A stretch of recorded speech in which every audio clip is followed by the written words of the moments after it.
जय हिंद दोस्तों, कैसे हैं आप सभी? उम्मीद करते हैं बहुत अच्छे होंगे और बिहार एसएससी इंटर लेवल परीक्षा की तैयारी कर रहे हैं। 2018 में जो हम लोगों ने क्वेश्चन देखा था, जो 9 दिसंबर को हुआ था, उसमें हम लोगों ने कुल 9 क्वेश्चंस के हम लोग कर लिए थे। आज के क्वेश्चंस हम लोग और आगे की करेंगे और अगर आप चैनल पर नए हैं तो कृपया सब्सक्राइब कर लें, चैनल को लाइक कर लें और पसंद करें।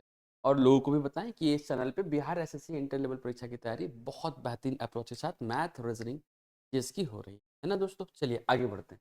आगे क्या होगा, क्वेश्चन नंबर उसी बिहार बिहार एसएससी 2018 का ही पीवाईक्यूज है, जो क्वेश्चन नंबर 9 तक हम लोगों ने करा था। यस, और अब क्वेश्चन नंबर 10 करेंगे। देखिएगा क्या है क्वेश्चन नंबर 10। पढ़ेंगे, सवाल पढ़ेंगे। सवाल क्या है, सवाल पढ़ेंगे।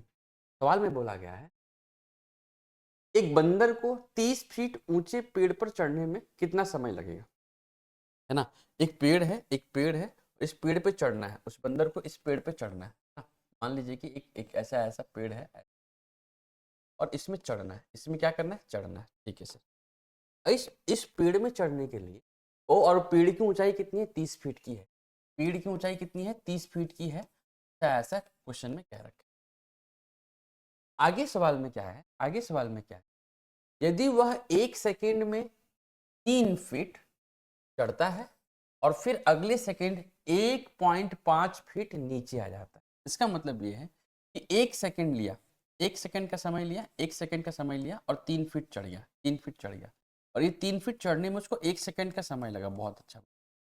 लेकिन अगले ही सेकेंड में, अगले ही पल में, अगले ही सेकेंड में वो चढ़ने की बजाय वो खिसक गया। कितना खिसक गया सर? आप कहेंगे सर वो 1.5 फीट। ये 1.5 फीट खिसकने पे भी उसको कितना समय लगा है?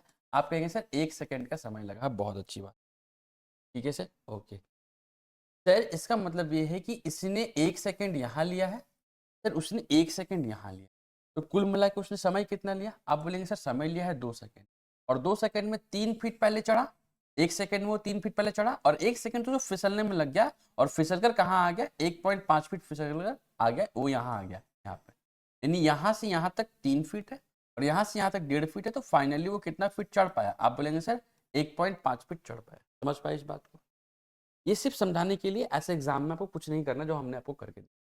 तो सिर्फ हम ये कह रहे हैं कि भैया इनको चढ़ना था कितना? 1.5 फीट। ये चढ़ का है कितना पाया? 1.5 फीट ही चढ़ पाया, 1.5 फीट ही चढ़ पाया, 1.5 फीट ही चढ़ पाया। और 1.5 फीट चढ़ने में 1 सेकेंड और 2 सेकेंड का समय लगा। बहुत बढ़िया। तो सर क्वेश्चन में क्या क्या है?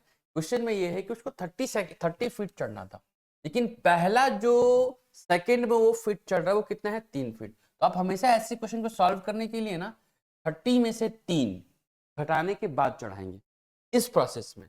तो 30 में से 3 को घटाएंगे तो कितना जाएगा? 27। पहले उसको 27 फीट चढ़ाइए, 27 फीट चढ़ाइए, 27 फीट चढ़ाइए। 27 फीट चढ़ने में कितना समय लगेगा? तो आप बोलेंगे सर 27 फीट चढ़ाने में समय लगना चाहिए। सर यहाँ है कितना? आप बोलेंगे सर ये है 1.5। 1.5 को हम 27 बनाना चाहते हैं, कतई नहीं बन सकता सर, किसी कीमत पे नहीं बन सकता सर। तो हम क्या करेंगे सर? हम ऐसा करेंगे कि इसको ऐसा कोई नंबर में ब्रेक करेंगे जो 27 में भी आता हो, और इस पॉइंट को हटाने से यहाँ क्या हो जाएगा? आप कहेंगे सर इस पॉइंट को हटाने से यहाँ 20 हो जाएगा, तो आप यहाँ पे 20 लिखेंगे। ठीक है सर। 15 के पहाड़ में 27 नहीं आता, तो इस 15 और 27 में क्या कॉमन है? आप बोलेंगे सर 3 कॉमन है ना। 3 3 के पहाड़ में 15 भी आता है, 3 के पहाड़ में 27 भी आता है। ये कैलकुलेशन का तरीका है, बहुत अच्छा और उम्दा तरीका। इस तरीके से चीज़ों को बहुत बेहतरीन बेहतरीन देखेंगे आप जब फाउंडेशन पढ़ा रहे होंगे। ऐसा ऐसा क्वेश्चंस को हम लोग, जो बच्चे करने से थरथराते हैं, आप यूं करके चले जाइएगा। तो 15 और 27 में क्या कॉमन है बेटे? 3 कॉमन है, तो हम इसको 3 बना लिए। 15 को 3 बनाने के लिए 5 से डिवाइड किए, 5 से डिवाइड करेंगे तो ये कितना बन जाएगा? 4। 3 की वैल्यू 4 है। अब 3 को हम 27 बनाएंगे तो कितना से गुना करेंगे? 9 से। तो सर 4 में 9 से गुना करेंगे, 3 को 27 बनाने के लिए हम 9 से गुना करेंगे, तो इस 4 को भी 9 से गुना करेंगे। बहुत बढ़िया। अगर हम इसको 9 से गुना कर लिए तो 4 गुना 9 कितना हो गया? 36। यानी कुल मिलाकर 36 सेकंड का समय लगता है जब वो 27 फीट चढ़ता है। लेकिन पेड़ की लंबाई कितनी थी प्यारे बच्चे? आप बोलेंगे सर 30 फीट। अब जब वो 27 फीट चढ़ गया, अब अगले ही फीट में वो 3 फीट चढ़ के टॉप पे पहुंच जाएगा, तो फिसलने का तो कोई नौबत था ही नहीं। इसी वजह से हम 30 में से 3 को घटाने के बाद इस प्रोसेस में लाए। तो और 3 फीट चढ़ाएंगे, और 3 फीट चढ़ाएंगे यहाँ पर हम, तो 27 और 3 कितना हो जाएगा? 30 फीट चढ़ गया, और 36 और 1 कितना हो गया? 37। यानी 30 फीट चढ़ने के लिए बंदे को, यानी बंदर को 37 सेकंड का समय, क्योंकि ये प्रोसेस चल रहा है, फिसल रहा है, चल रहा है, फिसल रहा है, चल रहा है, फिसल रहा है, वो 27 फीट तक ही होगा उस प्रोसेस से। अगले 1 सेकंड में वो 3 फीट चढ़ जाएगा, और कितना हो जाएगा प्यारे बच्चे? 37 सेकंड क्वेश्चन का। समझ पाए? चलिए, तो जब भी कभी ऐसा सवाल रहेगा तो पहला सेकंड में कितना चढ़ रहा है? 3 फीट, और टोटल कितना चढ़ना है? 30। इन दोनों का डिफरेंस को आप हमेशा इस प्रोसेस से बनाएंगे। ठीक है, चलिए आगे बढ़ते हैं। सवाल क्या है? सवाल नंबर 11 पढ़ेंगे। दो संख्याओं का योग कितना है? 50 है। उनके बीच का अंतर कितना है? 20 है। दोनों संख्याओं का गुणनफल ज्ञात करें। ठीक है, बहुत बेहतरीन सवाल। इस सवाल को ना प्यारे बच्चे आप लोग करते हैं क्लास 10th में एलिमिनेशन मेथड। जो लोग हिंदी पढ़े विलोपन विधि जानते हैं, है ना। ऐसा कुछ नहीं करना है यहाँ। ए और बी, मान ली दो संख्या है ए और बी, ए और बी को जोड़ दिए तो कितना आ गया? 50। बेहतरीन अप्रोच, सुनिएगा। और वही दो नंबर का बीच का डिफरेंस कितना है? तो आप कहेंगे सर 20। तो जब कभी भी ऐसा सवाल मिले कि एक किसी दो नंबर को जोड़ने पर 50 आ जाए, उसी दो नंबर को घटाने पर 20 आ जाए, तो पहला नंबर जो दोनों में प्लस है वो ए है। इन दोनों को जोड़कर 2 से डिवाइड करिए। 50 और 20 को जोड़ेंगे तो 50 और 20 को जोड़ेंगे तो कितना आ जाएगा? 70, और 70/2 करेंगे तो कितना आ जाएगा? 35। यानी ए की वैल्यू है 35। समझ पाए दोस्त? और b की वैल्यू निकालिए, जिसमें ए गो प्लस में है, ए गो माइनस में, तो इन दोनों को घटा दो। 50 में से 20 घटाएंगे कितना आ जाएगा? आप बोलेंगे सर 30, और 30 को 2 से डिवाइड करेंगे कितना आएगा सर? 15। यानी आपको क्या करना है? 15 करना। यानी ए और बी की वैल्यू आ चुकी है। ए और बी की वैल्यू कितनी आ चुकी है? 35 और 15। जब कोई भी ऐसा सवाल हो कि दो संख्या को जोड़ने पर 50 आए, उन्हीं दो संख्याओं को घटाने पर 20 आए, तो ए निकालने के लिए दोनों को जोड़कर 2 से डिवाइड करेंगे, बी निकालने के लिए दोनों को घटाकर 2 से डिवाइड करेंगे। हमसे पूछा था इन दोनों संख्याओं के बीच का मल्टीपल बताइए, है ना। लिखा है फाइंड, तो दोनों संख्याओं के बीच, दोनों संख्याओं का गुणनफल याद करिए। ये इंग्लिश वाला जो कुछ बात है ना, यहाँ गड़बड़ है। ये इंग्लिश वाले को आप ध्यान पे नहीं लगे, ये दूसरा क्वेश्चन इंग्लिश आ गया। ठीक है, तो अब हिंदी ही सिर्फ देखेंगे। अब आप सवाल को देखेंगे तो क्या मिलेगा प्यारे बच्चे? 35 गुना 15। अब बोलेंगे सर 5 पचे 25, सबके लास्ट में 5 है, तो आपको कुछ नहीं करना, पढ़ना। 15 45, 15 पचे कितना हो जाएगा? 75। 75 के 5 बच गया 7। 15 तिया 45, 45 और 7 करेंगे तो कितना आ जाएगा? आप बोलेंगे सर 45 और 7 52। यानी आपके क्वेश्चन का आंसर 525 होगा, जो कि ऑप्शन नंबर। ठीक है दोस्त, चलिए आगे बढ़ते हैं। क्वेश्चन नंबर कितना होगा? 3। क्वेश्चन नंबर 3 में क्या कह रहा है सुनिएगा। कहता है यदि a की वैल्यू कितनी है? 8, b की वैल्यू कितनी है? 4।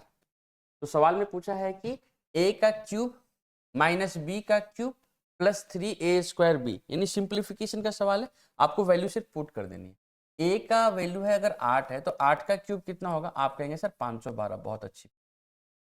सर b का क्यूब माइनस के बाद b का क्यूब, b का वैल्यू कितना है सर? आप बोलेंगे सर 4।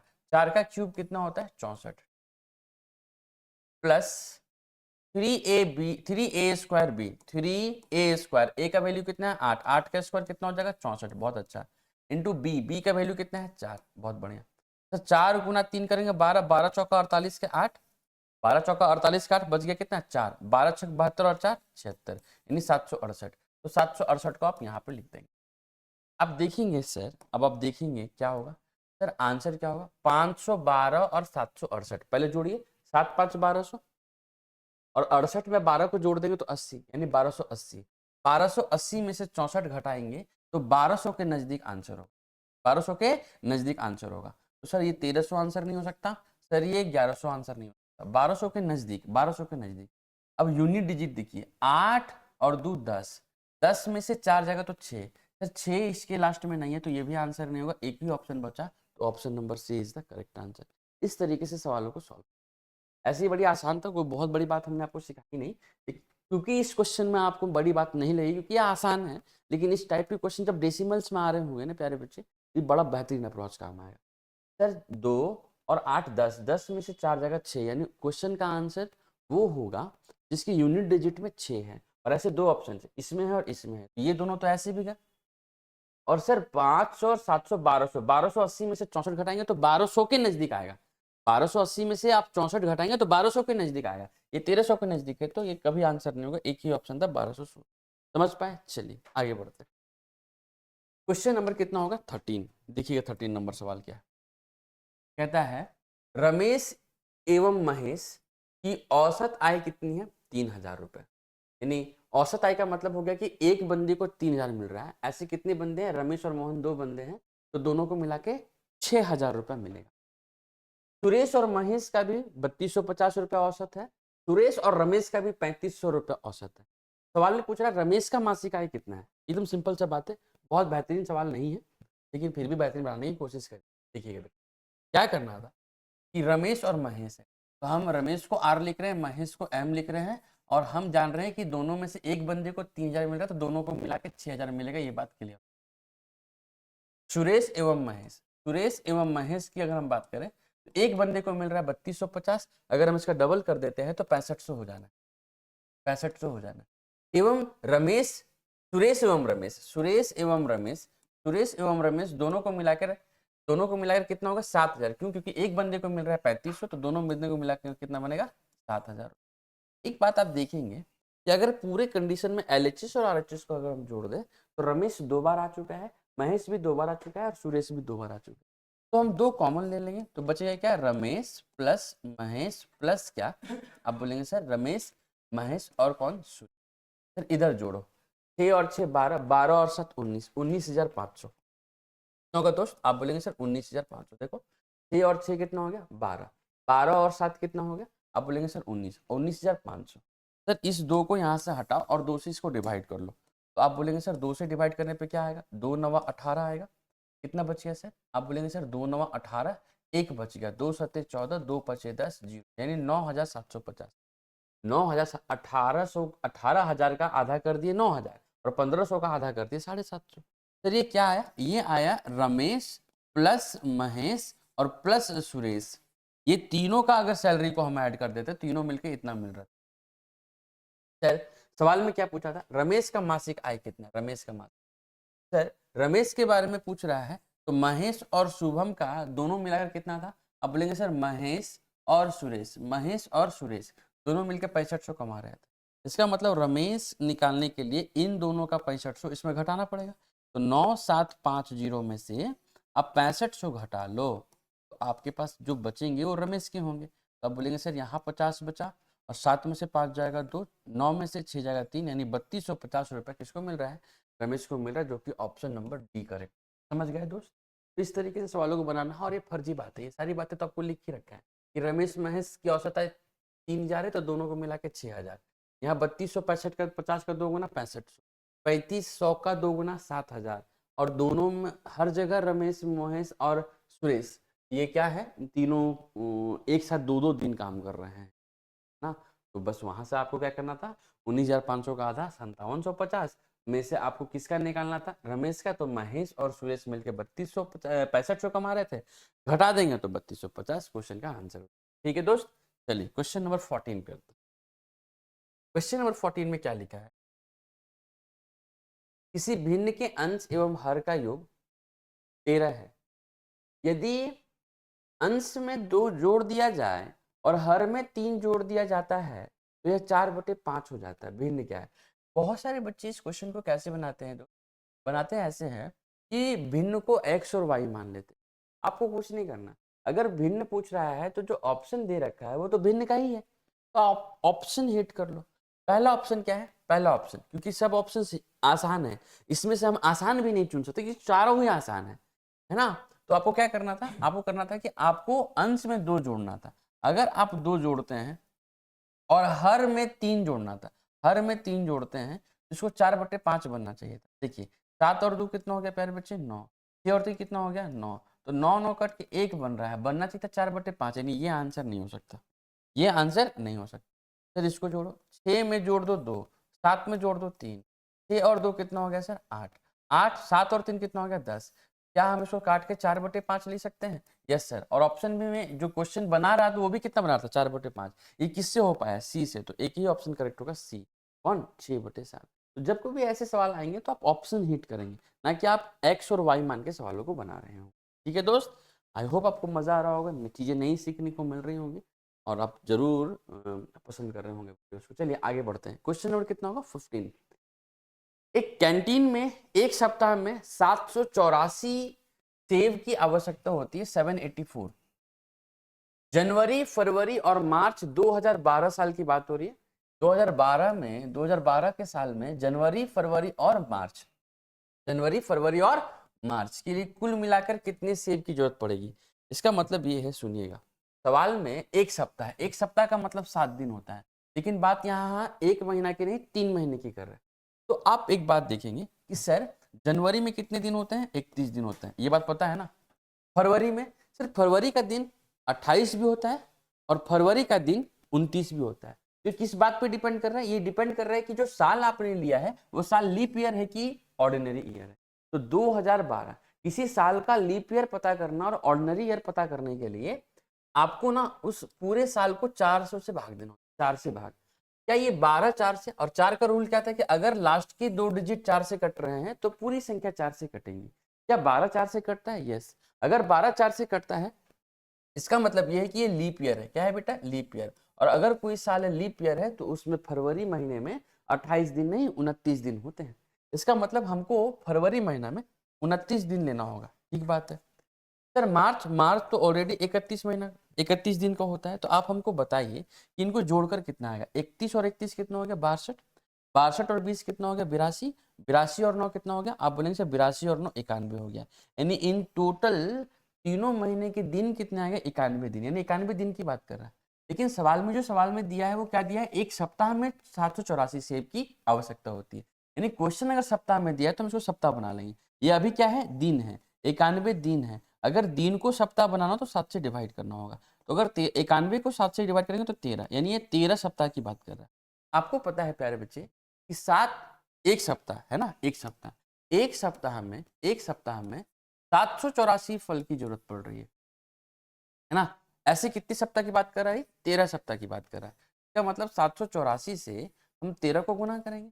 अब कुछ बच्चे ऐसे होते हैं जिनको ना पूरा भर भर के पेज लिखना होता है। बेटा भर भर के पेज लिखोगे वो स्कूल वाले देते हैं। अभी क्या करना है आपको? स्मार्ट वर्क करना है। आपको ऑप्शन हिट करने, क्या करना है? ऑप्शन हिट करने। सर यहाँ कितना है? 3, यहाँ कितना है? 4। अगर हम यूनिट डिजिट को मल्टीप्लाई करेंगे तो 3 गुना 4 कितना हो जाएगा? 12। इसका मतलब जो आंसर आएगा उसके यूनिट डिजिट में 2 होना चाहिए। ऑप्शन चेक करो। इसके यूनिट डिजिट में 0 है, ये नहीं हो सकता आंसर। इसके यूनिट डिजिट में 7 है, ये नहीं हो सकता आंसर। इसके यूनिट डिजिट में 7 है, नहीं हो सकता आंसर। एक ही ऑप्शन है जिसके यूनिट डिजिट में 2 है, तो यही आंसर हो। अब कुछ बच्चे इसको 13 गुना 784 उसको 12 सेकंड ही लग रहा है, 15 सेकंड ही लग रहा है। तो क्या जरूरत है वो 15 सेकंड में दूसरे क्वेश्चन बनाओ ना बेटा।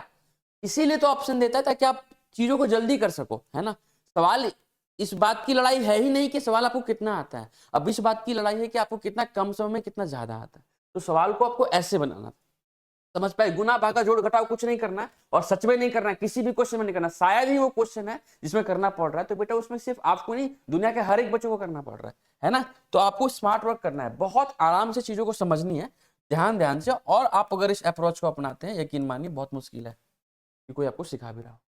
नेक्स्ट क्वेश्चन देखते हैं, क्वेश्चन नंबर 16 है। 3 संख्याओं का योग कितना है? 75। अभी देखिए एक ही एग्जाम में यही सवाल इससे पहले वाले जो वीडियोस थे, जो क्लास थे, उसमें हमने बताया था, और सेम सवाल रिपीट हो गया जो कि रेशियो से था। तीनों संख्याओं का योग कितना है? 75। पहली संख्या एवं दूसरी संख्या का अनुपात कितना है? 3:5। दूसरी और तीसरी, देखिए दूसरी का इस्तेमाल देखिए तीसरी के साथ भी किया है, और दूसरी का इस्तेमाल देखिए पहली के साथ भी किया है। क्या है ना, उस क्वेश्चन में तीसरी का इस्तेमाल किया था दोनों के साथ। Done sir. अनुपात दे रखा है कितना? 5:7। तो दूसरी संख्या क्या है आपको बताना है। बहुत बढ़िया। अगर दूसरी संख्या हमको बताना है दोस्त, तो इस सवाल को कैसे करेंगे देखिए। आप कहेंगे सर इस सवाल को तो आप पहले भी बना चुके हैं, तो आप कोशिश करिए। देखिए पहला, दूसरा और तीसरा में दूसरी संख्याओं को दोनों से कनेक्ट किया गया, पहली से भी और तीसरे से भी। पहली दूसरी का अनुपात कितना है? आप बोलेंगे सर 3:5 है। बहुत बढ़िया सर। सर दूसरी और तीसरी कितनी है? आप बोलेंगे सर 5:7। सर जब 5 दूसरी में भी, दूसरी जब पहले के साथ थी तब भी 5 थी, दूसरी जब तीसरी के साथ है तब भी 5 है। इसका मतलब दोनों सेम है, बिल्कुल कोई दिक्कत नहीं है। तो सीधा हम तीसरी को क्या लिख देंगे? 7। बहुत अच्छी बात। सर तीनों संख्याओं का योग कितना है? 75। अगर तीनों संख्याओं का योग 75 है तो तीनों को जोड़ो, 5 और 3 8, 8 और 7 15, यानी 15 की वैल्यू क्वेश्चन में दे रखा है 75, है ना जी। यानी 15 को कितना से गुना किया होगा? आप बोलेंगे सर 5 से गुना किया होगा तो 75 बना होगा। आपसे क्या पूछ रहा है? दूसरी संख्या बताइए। यानी 1 यूनिट की वैल्यू 5 आ चुकी है, तो दूसरी संख्या कौन थी सर? 5। तो 5 गुना करेंगे तो कितना हो जाएगा सर? आप बोलेंगे सर 5 5 25, यानी क्वेश्चन का आंसर कितना हो जाएगा? Option number C. कुछ बात समझ पा रहे हो आप? बहुत बढ़िया से आगे बढ़ा जाए। आगे बढ़ते हैं दोस्त। क्वेश्चन नंबर कितना होगा? 17। 17 में क्या दिया है पढ़िएगा। सवाल करता है कि एक विमान है, अच्छा सवाल, बस की 3 गुनी रफ्तार से उड़ान भरता है। यानी जो विमान है अगर उसकी स्पीड की तुलना कर दी गई बस से, तो बस अगर मान लीजिए कि 10 किलोमीटर पर आवर चल रहा है तो उसका 3 गुना 30 किलोमीटर पर आवर की रफ्तार से कौन चल रहा है? विमान चल रहा है। सवाल में लिखा है, आगे पढ़िए। जो का मतलब बस के बारे में बात हो रहा है। ये रीजनिंग वाले मास्टर को पढ़ाएंगे। ये कंजक्शन की बात होती है जिसमें हम लोग ब्लड रिलेशन वगैरह में पढ़ रहे होते हैं कि जो किसके लिए आया है। ये मेरा काम नहीं है, हम आपको सिर्फ ये बता दे रहे हैं कि जो आया है वो किसके लिए आया है? बस के लिए आया है। यानी बस 50 मिनट का समय लेता है और 50 किलोमीटर दूरी तय करती है। लेकिन आपको पता है ना कि ये जो यूनिट होता है जो चाल को डिफाइन करता है यानी स्पीड को बताता है वो किलोमीटर प्रति घंटा होता है। और यहाँ घंटा के लिए 60 मिनट की जरूरत है। यहाँ कितना मिनट है? 50 मिनट। यानी इस 50 मिनट को हम पहले तो 60 मिनट बनाएंगे। चलिए ठीक बात। तो विमान द्वारा 25 मिनट में कितनी दूरी तय की जाएगी, ये आपसे सवाल में पूछा। इसका मतलब ये है कि हमको पहले विमान का ये पता करना पड़ेगा कि वो किलोमीटर प्रति घंटा कितना चल रहा है, यही ना बेटा। चलिए, तो इतना ही छोटा सा सवाल था। सवाल समझ गए होंगे आप? आगे बढ़ते हैं। सवाल समझ गए होंगे, आगे बढ़ते हैं। सवाल समझ गए, आगे बढ़ते हैं। देखिएगा सर, आपको एक बात पता लग गया। क्या बात पता लग गया सर? कि बस जो है बस वो कितना मिनट लेता है? 50 मिनट लेता है। 50 मिनट लेता है, ठीक है सर। और 50 मिनट में वो कितना चलता है? 50 किलोमीटर चलता है। सीधा मतलब ये नहीं है कि एक मिनट में वो, अगर 50 मिनट में वो 50 किलोमीटर चल रहा है तो 1 मिनट में 1 किलोमीटर चल रहा है। इसका मतलब 60 मिनट में 60 किलोमीटर चल रहा होगा। आप बोलेंगे सर बिल्कुल सही बात है, बिल्कुल सही बात है सर, कोई दिक्कत नहीं। इसका मतलब ये है कि सवाल में जो ये दे रखा था वो किसके बारे में बात हो रही थी? आप बोलेंगे सर ये बात हो रही थी बस के बारे में। इसका मतलब हमको ये पता लग गया है कि 60 मिनट का मतलब होता है 1 घंटा। 1 घंटा, बहुत बढ़िया सर। और 1 घंटा में बस कितना चल रहा है? 60 किलोमीटर। यानी बस की जो स्पीड है वो कितना है? 60 किलोमीटर प्रति घंटा है। 60 किलोमीटर प्रति घंटा है। और जो विमान है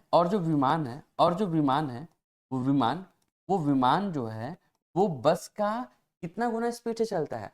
एक विमान बस की 3 गुनी रफ्तार से उड़ान भरती है। यानी अगर ये 60 किलोमीटर प्रति घंटा चल रहा है तो ये 180 किलोमीटर प्रति घंटा चल रहा होगा। कौन? विमान। ठीक बात है सर। एक बात बताइए, इसका क्या मतलब है? टेक्निकल बात क्या है कि सर ये विमान जो है ये 1 घंटे में 180 किलोमीटर चल रहा है। इसका मतलब आप ये कह रहे हैं कि सर 1 घंटा का मतलब 60 मिनट होता है? Yes sir.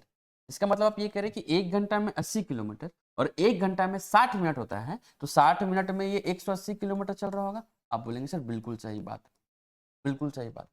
विमान वो 60 मिनट में 180 किलोमीटर चल रहा है। लेकिन 60 मिनट चले तब तो 180 किलोमीटर। सवाल ने पूछा है विमान कितनी देर की उड़ान भरा है, अब बोलेंगे सर विमान 25 मिनट में कितनी दूरी तय करे, ये पूछ रहा है। यानी सवाल में हमसे पूछ रहा है कि 25 मिनट में विमान कितनी दूरी तय करेगा, इतनी सी बात है। सर 60 को 180 बनाया गया होगा, कितना से गुना करके? 3 से गुना।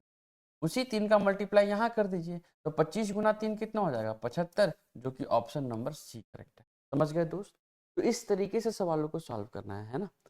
बहुत मजा आ रहा होगा, बड़ा खतरनाक अप्रोच है। ये वैसे तरीके हैं जिनमें आपको पेन छूने की जरूरत नहीं है। ये फर्जी बातें जो लिखी गई है ये तो ऑलरेडी आपके क्वेश्चन में मेंशन है, तो इसको तो लिखने का कोई बात नहीं है, हमको समझाना है इसलिए लिख रहे हैं। 50 मिनट में 50 किलोमीटर, 1 मिनट में 1 किलोमीटर, 60 मिनट में 60 किलोमीटर। यानी बस की स्पीड कितनी है? 60 किलोमीटर प्रति घंटा। उसका अगर 3 गुना कितना हो गया? 180 किलोमीटर प्रति घंटा विमान चल रहा है। 1 घंटा का मतलब 60 मिनट। 60 मिनट में आपको सिर्फ ये करना था, 60 मिनट में 180 किलोमीटर, तो 25 मिनट में 75 किलोमीटर, जो कि ऑप्शन नंबर सी। समझ गए दोस्त? ये सारी बातें फर्जी है, लिखनी ही नहीं थी आपको। चलिए आगे बढ़ते हैं। क्वेश्चन नंबर 18 और आज की क्लास का ये लास्ट सवाल होगा, पढ़िएगा। सवाल में लिखा है एक आयताकार मैदान की लंबाई में 25% वृद्धि कर दी जाती है तो उसकी चौड़ाई में कितने प्रतिशत की कमी की जाए कि क्षेत्रफल में कोई प्रभाव ना पड़े? क्षेत्रफल में, किसके क्षेत्रफल में दोस्त? आयताकार के क्षेत्रफल में। क्या आपको ये बात नहीं पता है कि किसी आयताकार का क्षेत्रफल कैसे निकाला जाता है? L/B यानी किसी आयत का क्षेत्रफल उसके लंबाई और चौड़ाई पर डिपेंड करता है।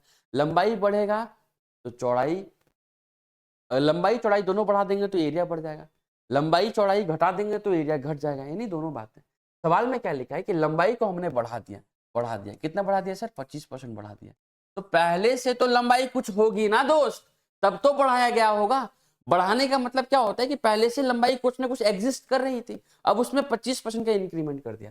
सर पहले से उसकी लंबाई कितनी थी? सर हमें नहीं पता, लेकिन परसेंट की बात कर रहा है तो हमें पता है कि हर चीज, दुनिया का हर चीज या तो 100% है प्यारे बच्चे, या तो 1 है, या तो 100% है या तो 1 है। तो हमने मान लिया कि लंबाई पहले से कितनी रही होगी? 100%। अब इसमें 25% का इंक्रीमेंट कर देगा, जो कि आप यहाँ देख पा रहे हैं। अगर 25% का इंक्रीमेंट कर देंगे तो 125% हो जाएगा।